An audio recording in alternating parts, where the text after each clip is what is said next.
안녕하세요. 법무법인영 법무법인영 전주 김도현 변호사. 정국장입니다. 오늘은 좀 얼추 맞았네요. 예, 그러니까. 안 좋으세요? 아, 좋아요. 네. 네. 국장님, 저희가 이제 촬영을 쭉쭉쭉 이어가고 있는데 네.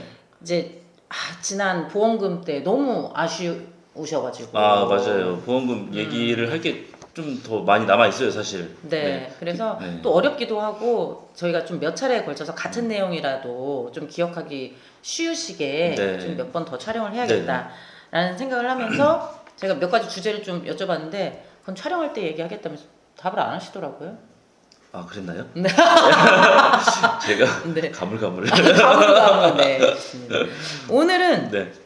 개인회생과 파산에서 배우자 재산을 어떻게 취급하는지입니다. 이거는 네. 너무 많이 물어보시고. 맞아요. 근데 저도 배우자 재산. 항상 이제 질문을 받을 때 네. 대답하고 나서 돌아서면 잊어버리고 네. 그래요. 이게 믿고 싶지 않아서 그런 거일 수도 있어요. 네. 진짜 이렇게 한다고? 그러니까. 국장님도 네. 제가 물어볼 때마다 저도 이제 확인차 국장님한테 다시 물어보는데 저도 이제 찾으러 후다닥 이제 달려가죠. 네. 빨리 찾아야 되니까. 네, 그때마다 찾으잖아요. 너무 우리는 되게 매일 거의 매일같이 네. 하는 일인데도 네. 이거는 좀 정확하게 이제 말씀을 드려야 되니까 또 제가 말 주변이 없어가지고. 아유 말주 큰 소리 많이 내시잖아요. 네. 네. 곱슬머리가 아닌데. 곱슬머리가 직모인데 큰 소리 많이 내시잖아요. 네. 얼마 전에 저희 네. 사무실에 이제 상담을 오셔서 처음에는 이혼 상담을 하셨거든요. 그래서 이혼 남편이 그 코인, 주식 이런 걸로 돈을 이렇게 대출이랑을 엄청 많이 받은 거예요. 사채까지 받아서 이거를 알게 돼가지고 이혼하자. 그래서 이혼 상담으로 시작해가지고 회생 파산 상담으로 넘어갔어요. 이혼 안 하고 남편이 네. 회생 파산하면은 어떻게 되냐 이걸 물어보시더라고요. 근데 이 집이 그 아내분 명의로 아파트가 하나 있어요. 아내분 명의. 그래서 채무자는 남편인데. 채무자는 남편인데 네. 그래서 이혼하시고 이제 그 재산 분할과 이자료 명목으로 이 아파트를 이제 가져갈 네. 수 있냐? 그래서 가져가실 수 있다. 네. 근데 이제 그래도 오래 살았으니까 한 20년 살았으니까 이혼 안 하고 남편을 회생 파산을 시켜서 아파트를 지키고 싶은 또 그런 생각도 있으신 거예요. 그래서 네. 파산 생각하고 있대요. 네. 그래서 파산하면 아파트 날리실 텐데요. 사실 재산 부부가 20년 이상 살았으면은 그 형성된 재산은 부부 공동 재산으로 봐야 되는 게 맞죠? 맞는데 네. 일단 파산을 하면은 네. 남편 개인이 파산하기 때문에 배우자 명의 재산은 건들지 않는다 이렇게 생각을 하시는 것 같아요. 그래서 이거 파산하시면은 배우자 재산도 네. 우리가 다 가지고 온다. 그렇죠. 그랬더니 변호사님 똑바로 알고 얘기하세요. 이러는 거예요 나한테. 그래서 똑바로 알고 얘기했는데요. 뭐하러 상담 오셨을까요? 그래서 똑바로 알고 이제 말씀을 네. 드리고 다만 회생 같은 경우는 직장 아직 다니고 있으세요 남편분이. 네. 회생 같은 경우는 배우자 재산을 건들지 않으니까 차라리 회생을 하셔라. 네. 이렇게 말씀을 드리고 이제 가셨어요. 가시고 저 똑바로 얘기했다.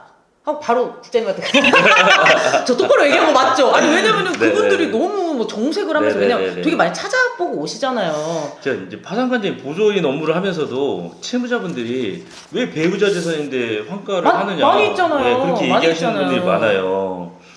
근데 뭐 아시다시피 그 배우자랑 따로 산 것도 아니고 예, 같이 살았잖아요. 같이 살았죠. 예, 같이 같이 살았기 살았어요. 때문에 그리고 만약에 배우자분은 소득 활동을 안 하고 한쪽 채무자만 소득 활동을 했어.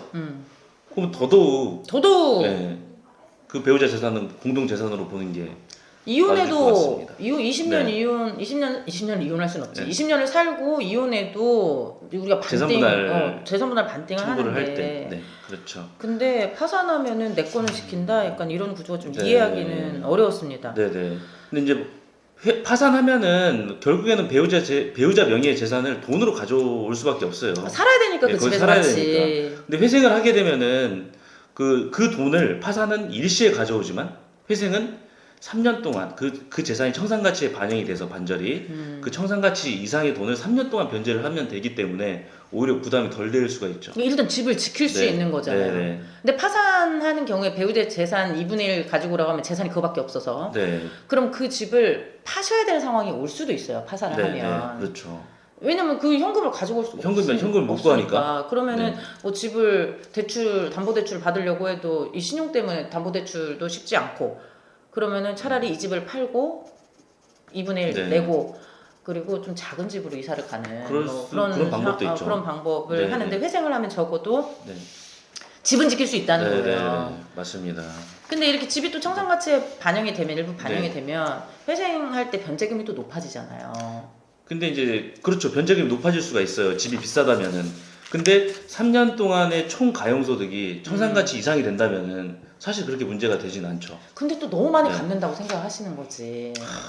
그렇게 생각을 할 수도 있겠지만 결국에는 어느 정도 채무는 탕감이 되기 때문에 사실 본인한테 부담이 되는 거는 많지는 않아요. 네. 그러니까 지금 그 남편분도 몇 억대, 네. 한 2, 3억대의 빚이 있으시다는 네. 거예요. 그래서 이거는 그렇죠. 사실 뭐 일반 그 회사원들, 직장인들이 3년 동안 2, 3억을 매달 분할해서 변제한다고 해도 갚기가 어렵잖아요. 그렇죠. 네. 근데 개인회생을 하게 되면은 결국에는 3년 동안 변제하고 나머지 부분은 탕감을 해주니까. 맞아. 네. 그리고 또 그동안 또 이자도 발생하지 않고 그렇죠. 되게 마음 편하게 3년 동안 네. 그 월 변제금을 납부를 하시는 거잖아요. 네, 정말 좋습니다. 그래서 이제 네. 회생이요? 예, 저도 회생 한번. 되게 본인이 업무하면서 굉장히 고민 많이 해. 나도 네. 회생 쪽으로 한번 가봐야 되나. 네. 그러니까 일단 차이는 파산의 경우 배우자 재산의 반절 일시에. 또는 이제 그 이상을 가져오셔야 네, 되는 네. 경우도 있어요. 다른 재산들이 또 있으시면 더 가져와야 되는 경우도 있고, 근데 그 돈을 일시에 납부해야 되기 네. 때문에 굉장히 부담이 많이 된다. 하지만 회생 같은 경우는 월 3년 동안 혹은 이제 길어봤자 5년 동안 월 변제금으로 납부를 하는 거니까 집을 지킬 수가 있죠. 다만 청산 가치 일부 반영될 수는 있다. 네. 이 배우자의 재산이 배우자 명의의 재산이라고 하더라도. 맞습니다. 하지만 이제 뭐 파산은 집을 지킬 수 있는 네. 그런 장점이 있다는 그렇죠. 거죠. 네. 파산 집을 못 지키지 맞네, 못해요. 맞네. 네, 파산은 집을 뭐 집은 지킬 수 있죠. 네, 돈 가져오면은. 돈이 있으면 파산 회생을 왜 합니까? 맞네. 네. 일단은 이제 회생과 파산할 때 배우자 재산을 어떻게 취급하는지를 이 정도 아시면 되겠습니다. 뭐 쉽게 쉽게 풀어서 설명이 이제 되셨으면 잘해주셔가지고 좋겠네요. 변호사님이. 네, 잘 선택하셔서 네. 일단은 네. 직업이 좀 안정적으로 있으시고 소득이 네. 좀 중고 소득이어도 빚이 너무 많으면 회생을 하실 수밖에 없거든요.